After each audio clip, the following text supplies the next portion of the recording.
Hi అండి. పెసర్లతో పెసర పునుగులు ఈవినింగ్ స్నాక్ రెసిపీ. నేనైతే ఉదయాన్నే పెసర్లు నానబెట్టుకున్నాను. ఇవి సాయంత్రం వరకు మనం చేసుకోవడానికి మంచిగా నానుతాయి. దీంట్లోకి కావాల్సినవి ఉల్లిగడ్డ, ఎల్లిపాయ, జీలకర్ర, కొత్తిమీర, కల్యమాకు, పచ్చిమిర్చి. మిక్సీ గిన్నె తీసుకొని అందులో మనం నానబెట్టిన పెసర్లు వేసుకొని బరకలాగా పట్టుకోవాలి. మీరు కావాలనుకుంటే పెసర్లు లేకపోతే పెసరపప్పుతో కూడా చేసుకోవచ్చు. ఈ విధంగా పట్టుకున్న దాంట్లో మనం ఇందులో ఎల్లిపాయ, జీలకర్ర, కల్యమాకు, కొత్తిమీర వేసుకొని ఇది కూడా బరకలాగా పట్టుకోవాలి.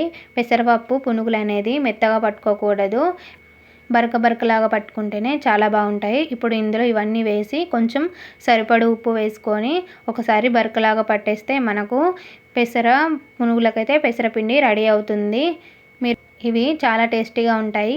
ఈ పెసర్లలో మనం కొంచెం పిరికెడు బియ్యం కలిపి ఇలా పట్టుకొని పెట్టుకుంటే మనకు పెసరట్టు కూడా రెడీ అవుతుంది. ఇలా చేసుకుంటే పెసరట్టు కూడా చేసుకొని తినచ్చు. ఈ విధంగా మనము పట్టుకోవాలి.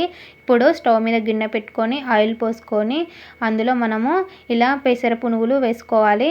పెసర గారెలు అనొచ్చు, పెసర పునుగులు కూడా అనొచ్చు. చిన్నగా వేసుకుంటే పునుగులు అంటారు, మేమైతే ఎక్కువగా పెసర గారెలని అంటాము. ఇప్పుడు ఒకవైపు కాలాయి, మరోవైపు కాల్చుకోవాలి. ఎప్పుడు కానీ ఇవి మీడియం ఫ్లేమ్ పెట్టుకొనే కాల్చాలి.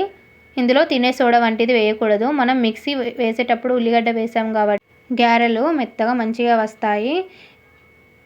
ఇప్పుడు మనకు రెండు వైపులా కాల్చుకుంటే మనకు పెసర గారెలు, పెసర పునుగులు రెడీ అవుతాయండి. ఇవి చాలా టేస్టీగా ఉంటాయి.